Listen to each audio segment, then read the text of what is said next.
La Caisse des Jardins de la région de Thetford est fière de s'associer à TV-CRA pour cette émission.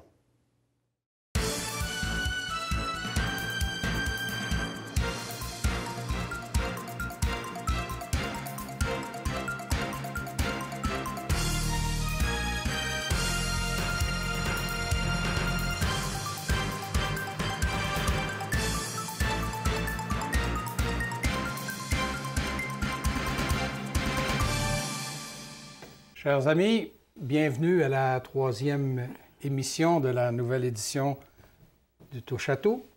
Lors de la première émission, il y a 2 semaines, on avait déjà mentionné le fait que j'aurais le plaisir d'avoir avec moi Françoise Blanchette, et non pas cette fois-ci comme chroniqueur environnemental ou écologique, mais comme auteur. Alors, j'ai le plaisir d'avoir Françoise avec moi.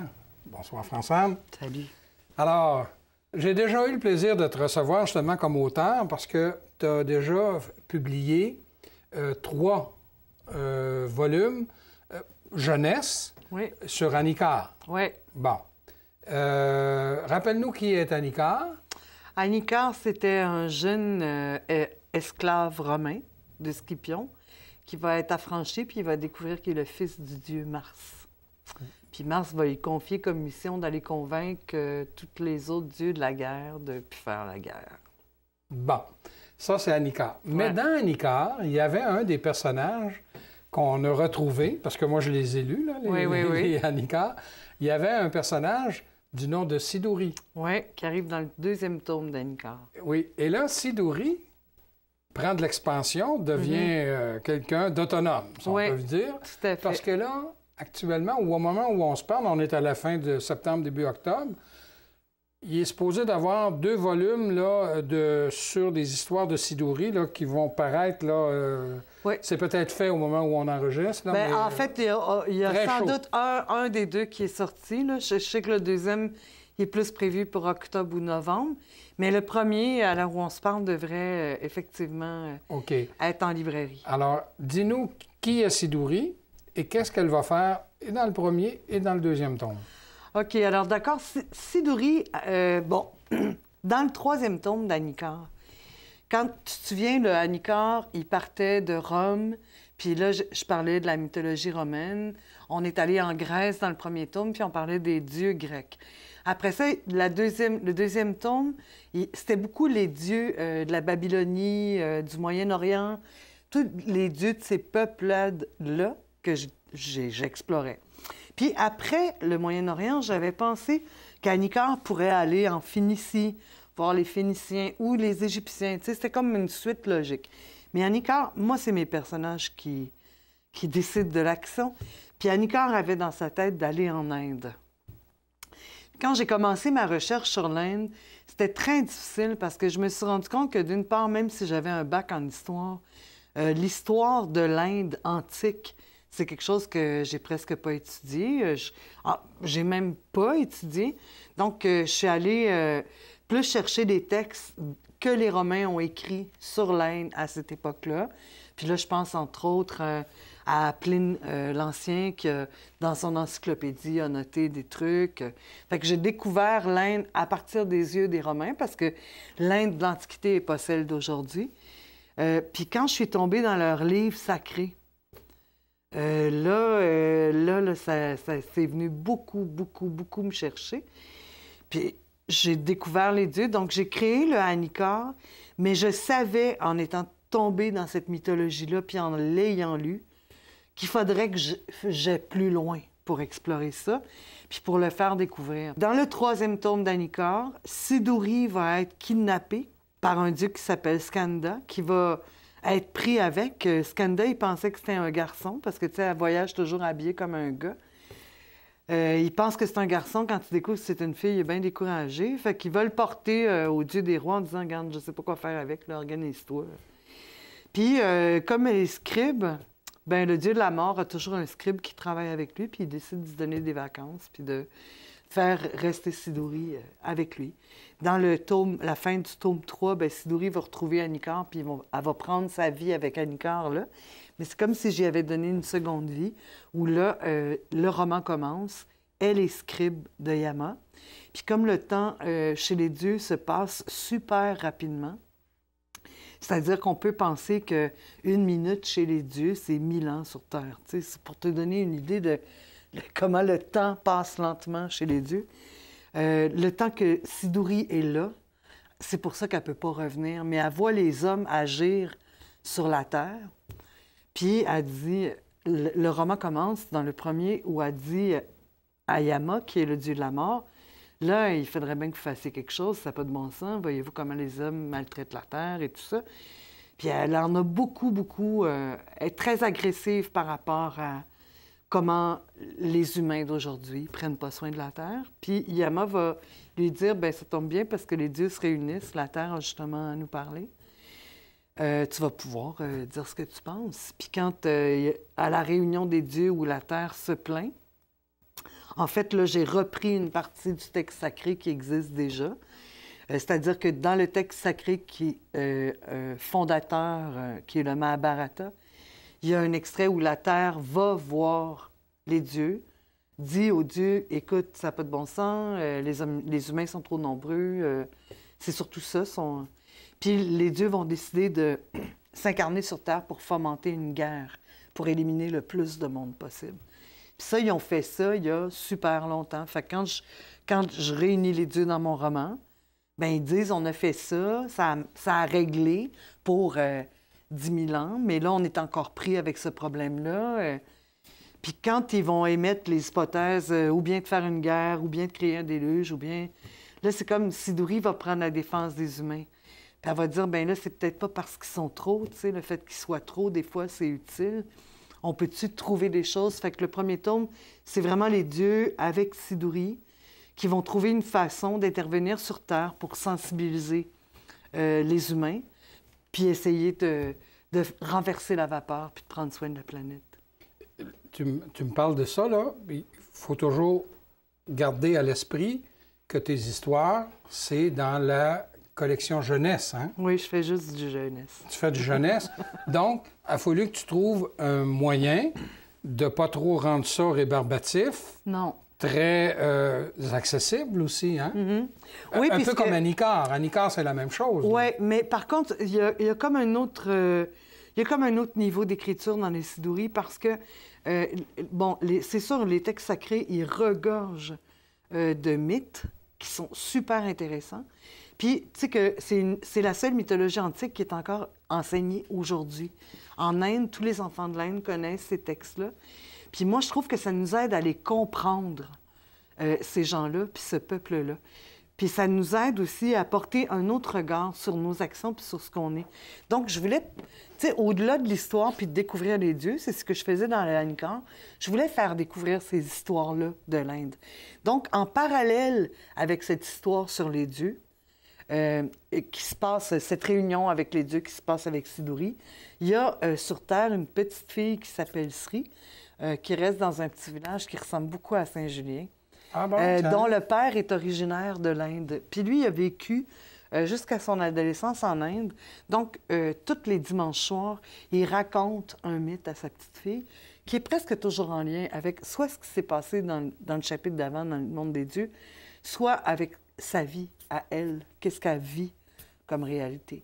Puis c'est sûr que je dirais que généralement, c'est drôle, mais j'aborde des textes qui sont pas simples.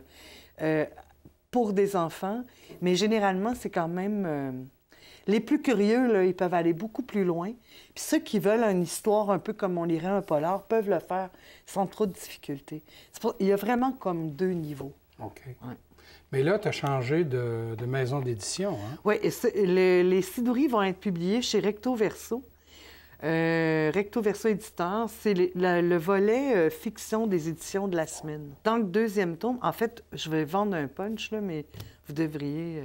en tout cas, c'est désolé, mais si tu te souviens bien, dans les 2 dernières années, mes chroniques, l'introduction de l'art dans mes chroniques écologiques venait du fait que de mes recherches pour l'écriture. Oui.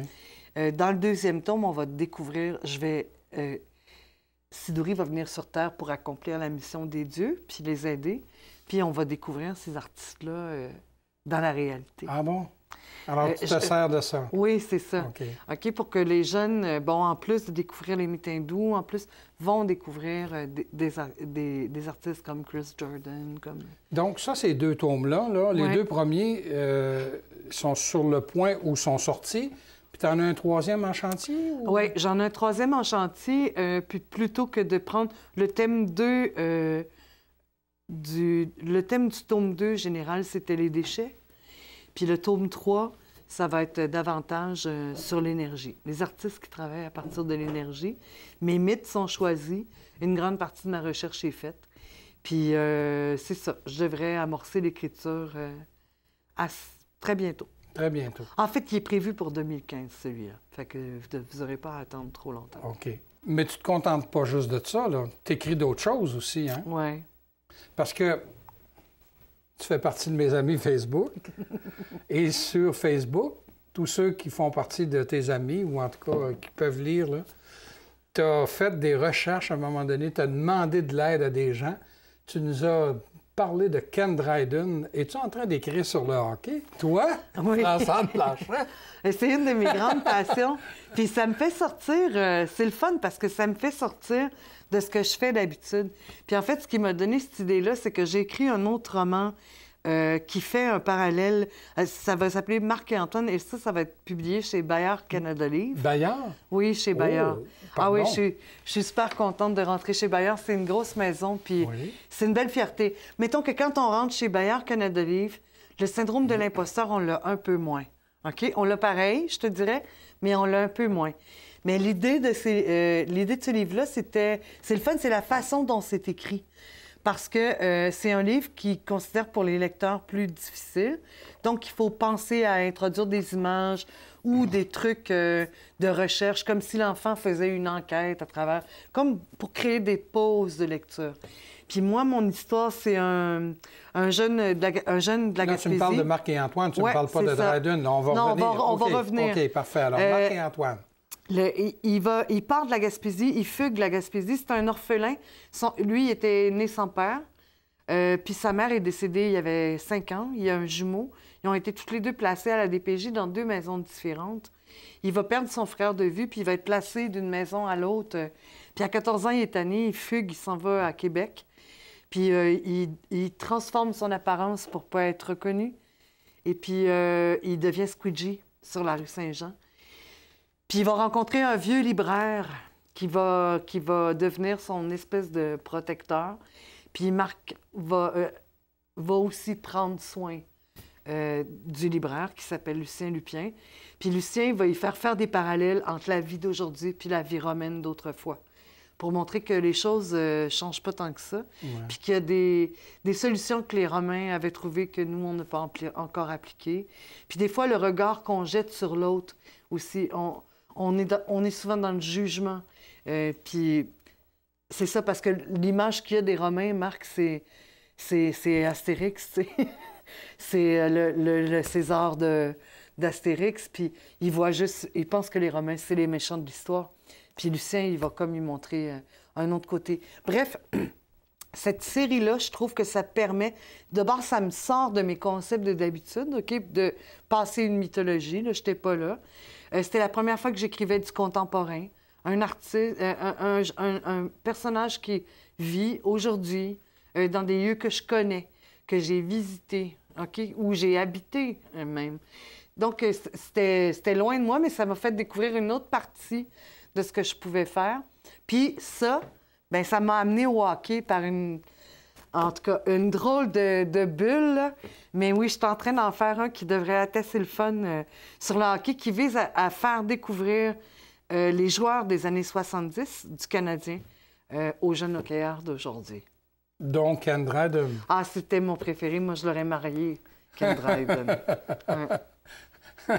Ben, parce que j'ai vu ça. Puis même encore, tout récemment, au début de septembre, là,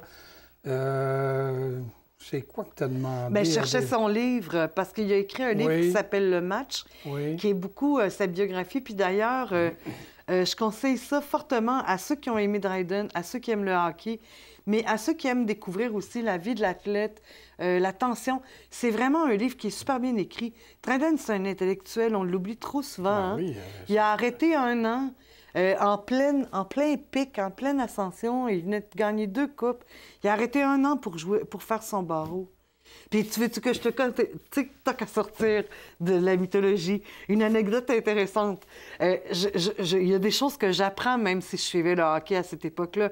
Mais tu te rends compte, pour éviter de déplacer l'équipement, quand le forum n'était pas disponible pour les entraînements, il allait s'entraîner à l'aréna de Verdun. Pour éviter de déplacer l'équipement, les joueurs s'habillaient au forum, avec le patin puis tout. Il y avait un autobus nolisé de la Société de transport de Montréal qui les embarquait. Puis là, c'était au coin de la rue, parce qu'il y a déjà une dame qui a embarqué dedans par inadvertance, OK? Fait qu'ils sortaient du forum, ils s'en allaient tout habillés en joueurs de hockey avec le protège-lames puis tout. Ils allaient patiner puis faire leur entraînement à Verdun. Ils prenaient pas de douche, rien, Colin. Ils revenaient, ils devaient geler, là. Ils reprenaient l'autobus puis ils s'en revenaient au forum.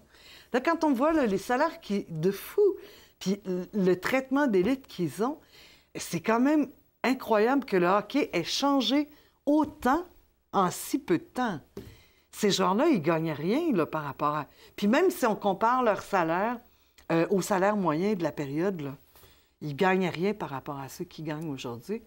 Mais c'est fascinant de lire Dryden, puis de voir que la pression de jouer à Montréal était aussi grande à cette époque-là. Ouais. L'espèce de côté gérant d'estrade, là, tout le monde sait quoi faire. Puis Dryden, moi, j'aime beaucoup Carey Price, qui a beaucoup de détracteurs, mais j'ai toujours été une grande défendresse de Price. Nous voilà partis dans le hockey, c'est quand même fou. Oui. Mais quand je lisais Dryden, on reproche beaucoup à Price d'être une espèce d'un calme olympien. Hein? On le voit jamais, ou très rarement, mal réagir à un mauvais but qu'il a donné. Il est très de marbre devant tout ça, puis on a l'impression que ça y fait rien. Puis Dryden était beaucoup comme ça. T'sais, on n'a jamais vu Dryden pogner les nerfs puis lever son bâton. Mais la colère qui l'habite quand il a fait un mauvais match, la peur puis l'angoisse qu'il a quand il va le 1er décembre, le match suivant, il a ça. Il l'explique tout. On le comprend. Puis c'est, en tout cas, il est difficile à trouver, mais vous devez le trouver dans une bibliothèque. Ça s'appelle Le Match. C'est écrit par Ken Dryden. C'est admirable. Une belle découverte. Tu as parlé d'argent, justement.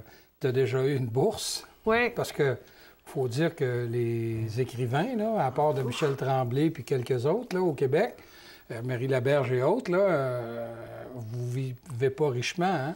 Tu as eu une bourse déjà pour écrire... En 2010 pour les Sidouris. Pour les Sidouris? Oui. Et là, je pense que tu as un projet de bourse aussi, là, hein? Bien, en fait, je dépose le même. Pour te donner une idée, là, normalement, là, c'est à peu près 1 ou 2 auteurs jeunesse par année qui vont avoir une bourse dans la province. OK? Je ne suis pas la seule à demander, là, mais il n'y a vraiment pas beaucoup d'argent. Ceux qui trouvent que les artistes, on ne devrait pas les subventionner, là, ils devraient se renseigner. Parce que là, tu vois, celui que j'ai eu en 2010, bien, j'ai une bourse, mais j'ai écrit jusqu'à maintenant 5 livres quand même. Hein? C'est comme... Ça m'a sorti du trou pour pouvoir en écrire d'autres. Mais le projet que je veux faire, puis que je ne peux pas faire sans bourse parce que ça va me demander au moins 1 an de travail, c'est un projet où là, c'est très loin de tout ce que je fais aussi, mais ça rejoint mes études. Parce que j'ai fait mon cours en histoire, puis ça rejoint aussi mon milieu de vie. Il y a eu un meurtre qui s'est déroulé à Saint-Julien dans les années... en 1888, en juillet 1888. Il y a eu 2 procès reliés à ce meurtre-là. Puis l'événement a été tellement surréaliste, je dirais, que même le New York Times a traité l'histoire pendant 1 an et demi. Ah oui? C'est, je trouve, une grande partie de notre histoire, non seulement notre histoire locale, mais c'est très révélateur aussi de la période. Tu sais, quand on... Là, ça me force à chercher dans les journaux de cette période-là, puis quand on pense qu'on est dans une époque violente, puis qu'on voit les drames familiales, puis qu'on trouve ça épouvantable, parce qu'on trouve qu'il y en a beaucoup, tu lis les journaux de cette époque-là, puis c'est hallucinant, là. Parce que des règlements de compte au couteau, c'est presque tous les jours. Puis il y a même des fois des histoires aussi rocambolesques. Une femme qui a été trouvée morte dans sa cuisine, puis on suppose que le chien a fait tomber le fusil. Hein? Ah oui. Tu comprends? Oui, c'est ça. le chien. Oui, c'est le chien. Fait que c'est vraiment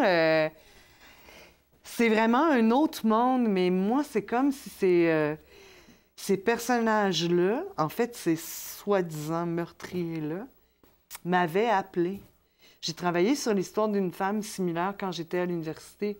C'était une Ontarienne qui a été la première femme exécutée au Haut-Canada, la première dont le procès a été suivi dans les journaux, un peu comme un téléroman.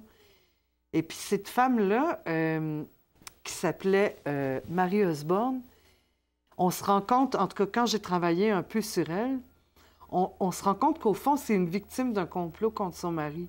Mais tu sais, l'histoire est tellement gonflée. Elle aurait tué son mari avec l'aide de son amant, empoisonné à petit feu. Là, c'est comme... Il y en a beaucoup des procès à cette période-là qui sont du même genre, puis c'est toujours quand ils sont sur le bûcher pour être exécutés, bien, ils disent aux autres qu'il ne faut pas faire ça, puis ils demandent à Dieu pardon, puis c'est comme des procès moralisateurs un peu. Et puis cette femme-là, bien, elle m'avait touchée parce qu'elle était enceinte. Ils ont attendu qu'elle accouche avant de l'exécuter. Elle avait marié un homme beaucoup plus vieux qu'elle. Puis l'histoire de la femme de Saint-Julien dont je te parle, c'est la même chose. Mais elle, c'était avec son frère qu'elle aurait tué son mari. Tu permets, je pense qu'il nous reste à peu près une dizaine de minutes en Francine. Oui. J'aimerais ça qu'on garde le même sujet au niveau des auteurs, mais qu'on élargisse un peu. Quand je dis ça comme ça, c'est parce que j'aimerais ça que tu nous parles d'un organisme qui en est à sa 3e année d'existence, qui s'appelle Auteurs en Appalaches. Oui. Dont tu es une des instigatrices avec Julie Deslauriers. Oui, oui, oui. Alors, c'est quoi Auteurs en Appalaches? Rappelle-nous, c'est quoi? Et ses réalisations ou ses projets? Auteurs en Appalaches, c'est né, moi et Julie Deslauriers, on avait fait un premier salon des auteurs. C'est ça. Puis là, je suis pas bonne, j'aurais dû prendre mes notes. Je me souviens pas de l'année, mais ça fait 4-5 ans. Oui. On avait fait un premier salon des auteurs, puis de ça est né un regroupement des auteurs de la région. Normalement, c'était juste les auteurs écrivains, OK? Ceux qui écrivaient des livres ou des textes ou des... mais depuis cette année, on a ouvert aux auteurs, compositeurs, interprètes. Donc, c'est intéressant, on peut le dire, mais les auteurs, compositeurs, interprètes vont faire partie ou pouvoir faire partie du regroupement parce qu'on a modifié les règlements généraux. Donc, s'il y en a qui sont intéressés, n'hésitez pas à aller voir notre page Facebook puis notre site Internet. Auteurs en Appalaches, vous allez nous trouver, c'est sûr. Donc, c'est un regroupement d'auteurs. On a fait un autre salon des auteurs. On a fait quelques activités littéraires. C'est sûr que ce qu'on voudrait, c'est donner une visibilité aux auteurs d'ici. Donc, l'année de fondation, je crois, avec l'aide de la SDE puis Louise Nadeau, on avait fait faire un logo puis des autocollants pour distribuer, puis des grandes affiches pour afficher les auteurs d'ici dans les bibliothèques de toutes les municipalités. Donc, ça donne une visibilité. Puis normalement, on essaie d'être présent quand un auteur lance un livre puis qu'il nous invite, l'organisme essaie d'être présent. C'est pas toujours évident. Des fois, on le sait après. Puis généralement, on va publier à chaque année un bilan de ce qui s'est publié dans notre coin. Là, présentement, dans les projets à venir, on est en train de faire en collaboration avec la bibliothèque du Cégep de Thetford une collecte de livres pour la bibliothèque de Mégantic. Par contre, il faut faire attention. la bibliothèque. Oui, c'est ça. Par contre, il faut faire attention. C'est pas... c'est vraiment... Ce qu'on veut, c'est que les auteurs apportent leur ouvrage dédicacé. OK? On ne veut pas que... on amène... Tu sais, moi, je sais pas, moi, j'aurais des livres à donner au comptoir. Je vais aller les porter à la bibliothèque du Cégep au comptoir pour... bon, non, c'est pas ça. C'est vraiment l'auteur pour limiter que des livres se répètent. Puis pour aussi... le geste, c'est de personnaliser le geste. L'auteur donne ses ouvrages OK. Francine vient de me faire signe qu'il reste 3 minutes, donc. OK. Fait que alors, il y a, collecte de livres, oui. en Il y collaboration a un projet de spectacle de contes de Noël qui va avoir lieu dans 3 municipalités différentes. sur le territoire. Sur le territoire, puis en région, pas dans les grands centres. Ça va se passer en décembre, probablement les samedis de décembre. Il va avoir aussi... Aide-moi donc, là, t'es CCA avec moi. Il va y avoir une collaboration aussi, ou en tout cas une activité dans le cadre des fêtes du 150e de Disraeli qui s'en viennent, Oui, là, en dans quelques prévision, instants. on a eu une subvention du Fonds culturel, justement, pour récolter des contes et des légendes du secteur sud.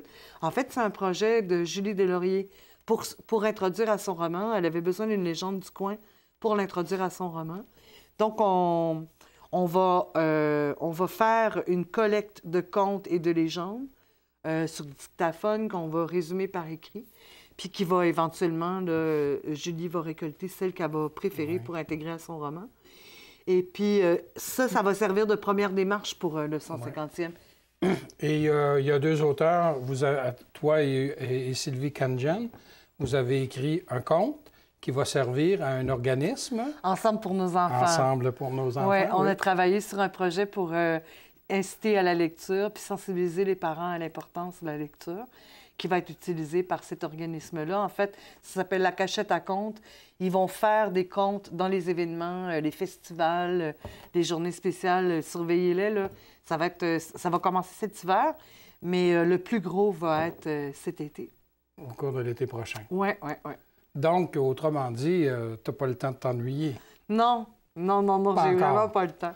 Et puis ça, c'est à part de tes projets personnels. Oui, puis d'autres idées dont on n'a pas parlé. Là. Bon, malheureusement... il nous reste 2 minutes. Alors, vas-y.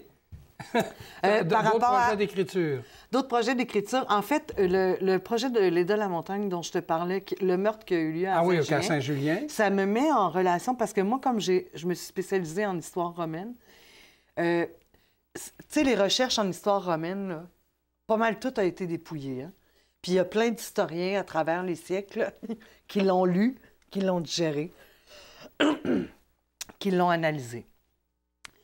C'est une méthode de recherche. Tu sais, moi, pour écrire, je peux me fier sur ce qui a déjà été écrit, mais c'est quelque chose qui s'est passé au 19e siècle ici, entre autres cette histoire-là. L'histoire est à faire. Il faut tout que je fasse ressortir les documents, puis que je parte de rien. C'est une méthode historique que je connais mal. Un peu, mais mal. Puis celui qui m'a enseigné à l'université, qui s'appelle Donald Faison, est prêt à m'aider. Lui, il attend juste que j'aie la subvention pour qu'on puisse faire ça. Lui, sa spécialité, c'est l'histoire criminelle, 17, 18, 19e. Mon Dieu, mais c'est dans ses cordes. Mais c'est parce qu'en lisant puis en te racontant mes histoires de carabine, puis de... J'ai pensé, puis là, garde, on est vraiment à l'état exploratoire, OK? J'ai rien écrit là-dessus. C'est comme des flashs que j'ai. Mais dans la collection dont je te parlais de Bayard, où ça faisait un bout de temps que je cherchais quelque chose qui pourrait faire enquête. Tu sais, que l'enfant cherche, puis une espèce d'Hercule Poirot pour les enfants, avec des indices cachés un peu partout. Puis là, je me disais, ce serait trippant de faire découvrir l'histoire de cette période-là, hein, le Québec du 19e siècle, par les histoires de meurtres qui s'est passé. Tu sais, tomber dans des familles, les amener dans un milieu un peu Sherlock Holmes, hein? Un mini Sherlock Holmes québécois qui pourrait être... Puis là, ben, les études de Faison m'aideraient beaucoup.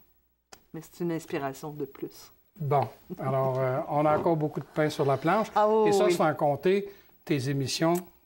Je vais avoir le plaisir de te recevoir pour parler d'environnement. Oui. Bon, alors c'est parfait. Et vous, chers téléspectateurs, je vous invite à nous revenir la semaine prochaine.